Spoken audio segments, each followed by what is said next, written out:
So today, Ellie and I have our podcast, and today our guest star, our guest speaker is Paige. We are talking about love, connection, and loneliness. And maybe a few more other things. Yeah, I just finished Avatar. Oh yeah! Avatar! 3 hours. Okay, so the first question is love a choice or a feeling?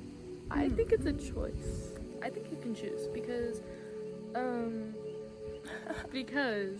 it usually starts off with like attraction. So like you choose, like you have the attraction, so then you choose to pursue that person, and you don't fall in love like at first sight, right?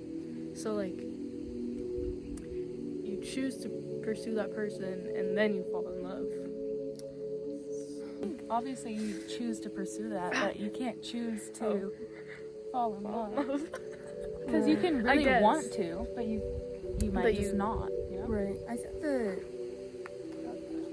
I don't know, loving somebody is definitely a choice, but being in love with somebody is a feeling. Can people be truly understood by others? Half the time I can't even understand my own self. So I think there's certain aspects where people understand us better than we understand ourselves. But then there's other aspects where people just don't understand. I think there's lots of parts of me that I have no idea, don't understand. But then I think, like Eliana, I think understands me better than almost anybody. Yeah. Why do some connections feel like fate? I don't really even think I believe in fate. I would agree with that. Yeah, we should have like the question, do you believe in fate? To some friends or something, I'm just like, I could not be here living this life if it weren't for my friendship with you. Is loneliness a permanent part of the human experience? I think we're never alone. Right? And that might just be from watching Avatar just now. But But you're not. I'm never alone. But like alone versus loneliness is very different. Yeah. That is true. I think loneliness is a part of Yeah. the human experience, Yeah. like forever. I think I think no matter how everyone many has to connections you have, you're gonna Yeah. feel alone at some point, or lonely at some point in your life. Right. But I also feel like it's needed almost. If you're not lonely at some point, then you're not a person. You're the only person in the entire world who has your brain and experiences life the way that you do, and nobody can. I mean, like, sure, experiences are relatable or whatever, but They're not the exact same. Yeah, they're not the exact Nobody will same. actually Nobody ever really will. know. yeah, your experience is 100% your own, and that's very lonely. So, are soulmates real or just a comforting idea? Personally, I think they're just a comforting idea. I think people that say they found their soulmate, I think they just found a person who they connect with a lot. I think you can make really good, deep connections with a lot of different people, and they can be your soulmate. I think there's no way you're actually ever going to find your soulmate if it is real Right. in your 80 years, 90 years on Earth, you know? Yeah. With I just think with however many people, however many billions of people there are on the earth, you're gonna have multiple soulmates or whatever. I don't believe in soulmates. I just believe in Deep connections. yeah. Yeah. But yeah, I just think a lot of like humans just say a lot of things to comfort Yeah. our own thoughts. People will get connections, and then it's like with the person that they think that they can make that connection with another person ever. You know? Like it's not something that you I can think feel again. I think that love. You're fine. I think that love is like the deepest feeling a human can feel, Yeah. and like But scares them.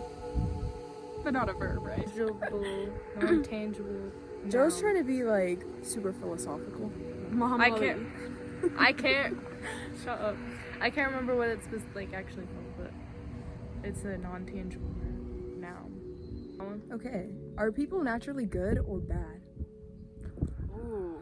We in honors English we had a quote Yeah. that had something to do with like if people are naturally good or bad, and I said that people are naturally bad. And I think that like might be a pretty pessimistic view. No, I agree.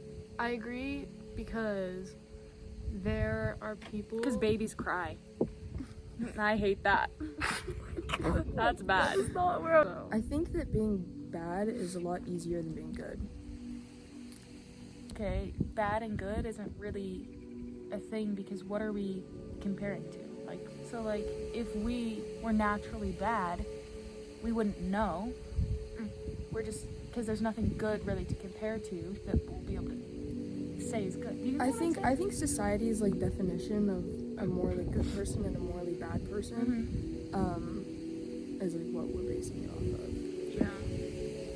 Yeah. Because like But also- obviously Okay, I don't think we're born as good or bad. I think we're just born how we are. Oh, neutral. Neutral, somewhere in between, and Yeah. then how we grow up shapes how we react to society. Yeah. always hope that everybody's good. I want people to be good. Yeah. Good But- boys. But do intentions matter more than outcomes? Ooh. No. No. No and no. No. Because you can have the best intention. No. You can say you have the best intention and then do the exact opposite, or I think to an extent. I I think mean, like, it's, if you're like, oh, this person has a brain tumor, and you're the surgeon, you're like, oh, I'm gonna save this person, but And then you do kill a them. bad job Accidentally kill them. okay, and you kill that I think it does because you're lazy. or depend on something. No, people die in I think- surgery all the time. That's I a good think- analogy. I think it's based off of your actions. If your intentions are good, but then your actions like contradict that. contradict that and then lead to a bad Well, then you're just outcome. a hypocrite. And your intentions were actually there. Yeah. That's why I was saying, like, if you say you have a certain intention but your intentions aren't that. Does that make sense? Yeah. Like, If you do actually have like pure intentions, Yeah. and genuinely do, and not and then you being a like liar or being a hypocrite, Or kicking because God.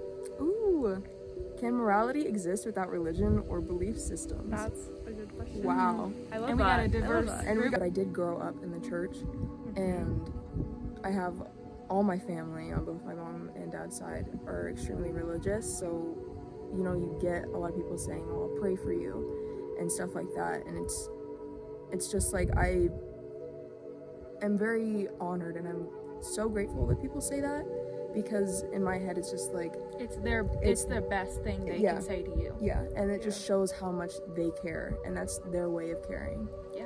And Yeah. I'm like, I agree. thank you so much. Yeah. Even though I don't. Yeah, I 100% agree with that. Yeah. Like, that's really sweet for somebody to say that, but All right, guys. All right, that's what we got today. Thank you so much, Paige, for being here with us you think you guys got 3 minutes in? and getting your 3 input inches, in. maybe. Maybe we'll do this again sometime. Who knows? We're one-hit wonders. We'll see where the philosophy takes us. Okay. Oh, bye. Bye. Bye.